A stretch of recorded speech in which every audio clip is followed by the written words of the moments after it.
Oke, Assalamualaikum warahmatullahi wabarakatuh. Come back with me, Magda, in this second video about mass communication group theory.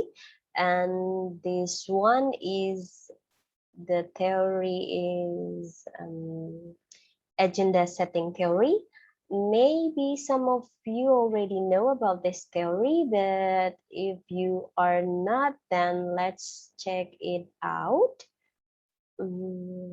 This is the PPT. I hope that you can see it clear. Yeah. The agenda setting theory. This theory, if I can give you the illustration, is like this, guys. If you know when an issue is considered more important than another issue, and it is raised into the public and shouted out repeatedly, yeah, over and over again, yeah, by the media, then it's called kind of agenda setting. Yeah. So the agenda setting is kind of activity of media that is make kind of a specific issue to be raised, and they will repeat it more over in its media. Ya. Jadi sebenarnya ada banyak media issues, but they will pick one or some and make it like the hottest one. Yeah, it is called agenda setting. Yeah, the basic assumption. Yeah, it's really basic assumption. The first is agenda setting is kind of creation of public awareness. Yeah, you have to underline it. It is kind of creation of public awareness of the important issue by the news media. Yeah, so the media try to make kind of public awareness into some issue only. Yeah. The second is agenda setting illustrates how the media seeks to influence viewers and establish a hierarchy of news prevalence. Yeah. So in this part, the media try to make the viewers be influenced. Yeah, through the needs of them is to make people having like the hierarchy of the issue in surround of the society. Yeah, by the selection issue gitu. And the next assumption is two important assumption of agenda setting. Is the first, media as an institution who determine a truth.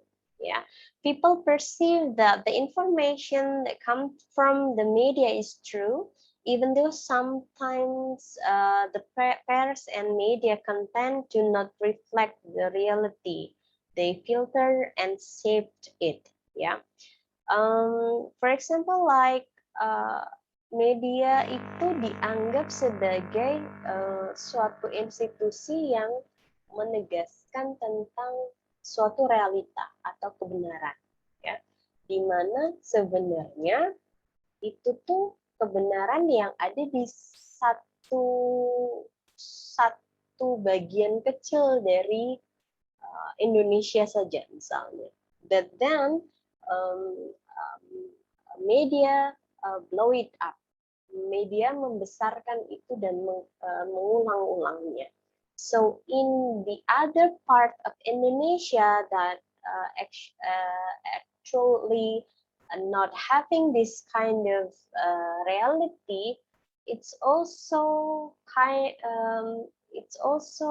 like having same reality, karena media memberitakan itu juga di TV yang mereka saksikan di sana. For example, like if you know, like today's, we know that our region or most of the Indonesian part is having or assumed as a red zone for COVID-19. Yeah, but as we know that some maybe some several part of Indonesia, some region of Indonesia is in the green areas, yeah, and for those green areas, yeah, who also having the news television, ya, or news program yang mereka konsum juga programnya, itu kan mereka juga seolah-olah melihat bahwa realitinya keadaan ini lagi genting-gentingnya. But then in their area sebenarnya mereka bahkan tidak menggunakan masker karena misalnya mereka ada di pedalaman dan mereka jauh dari jangkauan spreading of the COVID-19 kayak gitu. Nah, ini kan seperti seolah-olah media is an institution who determined of truth, even though the pairs of the media companies do not reflect the reality, ya. Tapi the media filter and shaped it. Mereka mengambil pilihan itu dan membuat realita itu sehingga naik di masyarakat atau di media dan didengar masyarakat. The second is the media has the ability to influence the public, ya. The concentration of the media on some issue and subject they report it over times make the people or the public consider to those issues is more important than other issues. Yeah. So as it is written that media has kind of the ability to influence public. Somehow the power of media to report and make kind of same reportage, yeah, and report it over and over again, yeah, into even though it's like in 9 a.m. then they repeat it in 12 p.m. then in another day, for example, like that, yeah. It is the ability or the power of the media to influence the public, yeah.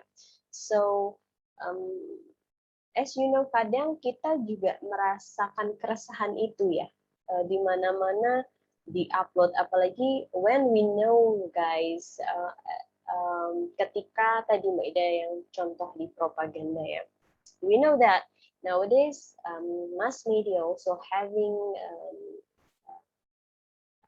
like how to say multi-platform, yeah, or convergence process, yeah. So they not only having mass media in the conventional ways or conventional platform, but then mass media also have another platform that is online, yeah. But this kind of two platform itu dimiliki oleh orang yang sama or the same institution. So penyakitnya sekarang adalah itu tidak hanya COVID, but also the spreading same news di media massa juga konvensional, but also di mass media yang dimiliki oleh institusi yang mempunyai platform digital atau online, ya. Sehingga ketika kita scroll Instagram, when we scroll Twitter, when we scroll our other social media, that's the same. The news is kind of COVID. The how to say, the more more killer virus from India, the more like that. Yeah. Then this is kind of ability to influence the public to having kind of guys, it's scary ya. Ini membuat kita menjadi takut kan. Jadi yeah, this is the power of agenda setting. part of ya, jangan kemudian ini mengeneralisasi. Then next, the next is penentuan agenda. Loh, ini belum ditranslate ya. Mohon maaf lahir batin ya.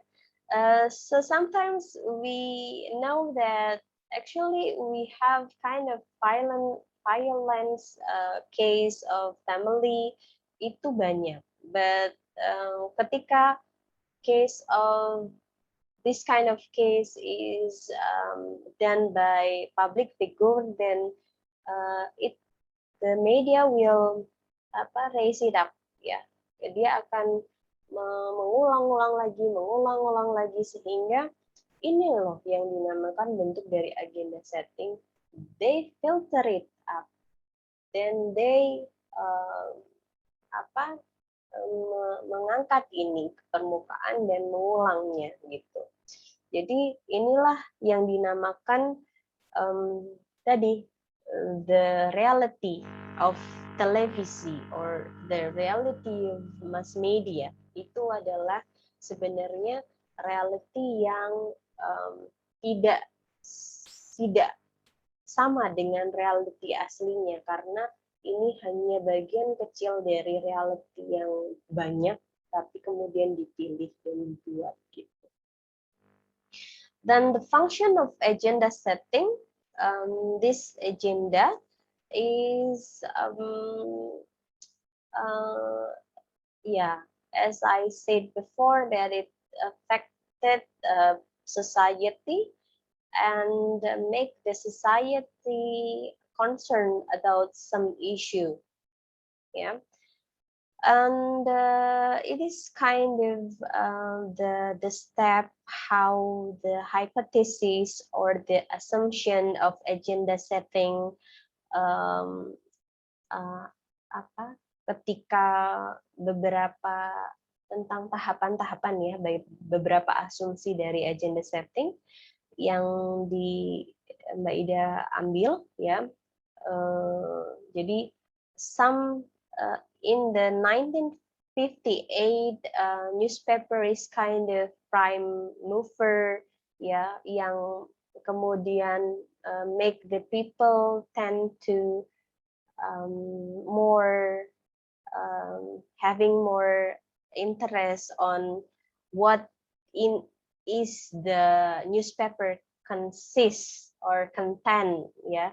Itu akan mempengaruhi mereka untuk membuat suatu diskusi di publiknya atau agenda publik mereka. Then it is change ya, because in 1950s and 1960s ya, there are the changing era of the limited effect model. You guys can take a look or read some journal or article about the limited effect model. That's previously, before this model, people tend to, or scholars think that mass media is having a powerful on influence the audience, yeah. But then in 1950s and 1960s, some scholars raise the argument from their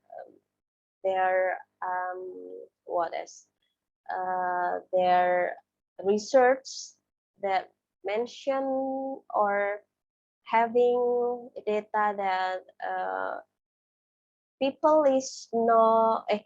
media is not the only one that affected the audience, but there is the other factors, yeah, that people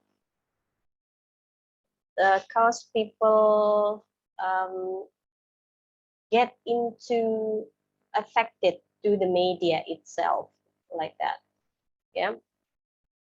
Um,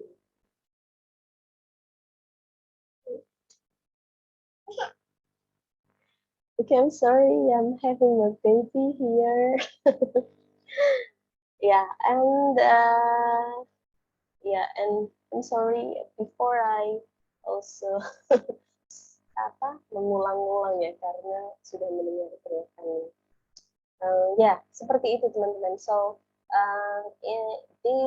this is the change of thoughts of agenda setting hypothesis that before, in the previous time, people or scholars tend to perceive that societies being affected powerfully by the mass media content. But then in 1950s and 1960s, the scholars having their new paradigm or discourse that and found that people mass media content is not the only one that affected the audience, tapi ada faktor-faktor lain yang menyertai ketika audiens itu terpengaruh oleh isi dari media. For example, like ternyata mereka dengar kasus yang sama di daerahnya tentang penculikan anak, sehingga mereka merasakan ketakutan ketika melihat berita tentang tentang penculikan anak, for example, like that, ya, seperti itu. Jadi teman-teman, you can read by yourself, ya, about this kind of teori, ya. Jadi kalian bisa perkaya pemahaman kalian. Dan next, agenda and reality, ya. Yang tadi Mbak Ida sampaikan bahwa agenda dan realitas itu mempunyai kausa, ya, terhubungan, ya. The first is the relationship between the level of importance of public issue and the media issue, ya. The strong match between the importance of an issue according to the public and the amount of media coverage, ya. Jadi semakin tinggi tingkat kematchingan important isu itu dilihat important, ya, oleh publik, media akan semakin memperbanyak liputan tentang itu. For example, like nowadays people having double mask, ya, to prevent this spread of the COVID-19, ya, itu kemudian media memperbanyak reportase tentang itu. The second is the relationship between media coverage and the reality is, I just mentioned before that kadang reality itu tidak sesuai dengan realita yang sesungguhnya karena hanya mengambil cuplikan dari semesta, gitu. Jadi itu hanya part dari realitas yang diambil. Dan this is the about the public agenda and the media agenda, yeah. And three types of agenda determination. Research shows that the media agenda, public agenda, and policy agenda is influence the setting of the agenda, yeah, or agenda setting. Agenda setting is like I mentioned before. Ini adalah bagaimana media itu mengangkat atau memfilter dari banyak isu menjadi isu-isu tertentu saja dan diangkat untuk menjadikan itu isu yang dipandang penting oleh masyarakat melalui medianya. Nah, agenda setting ini bisa dipengaruhi atau saling mempengaruhi dengan adanya media agenda. Media agenda itu adalah agenda yang dimiliki oleh media itu sendiri, ya. For example, like RCTI punya beberapa listing isu kayak gitu ya. Nah, ini apa dulu yang diangkat itu adalah media agenda. Public agenda itu adalah the agenda or the issue that think importantly by the public, yeah, in the society. And the last is policy agenda, is kind of policy that made by the government or the president, yeah. So it also will affected how the agenda setting made gitu teman-teman. So that's all from the agenda setting theory. I hope that you guys clearly knows about this theory, and we can discuss it later on. Thank you, and sorry for this interruption. Stay healthy and bye-bye. Assalamualaikum warahmatullahi wabarakatuh.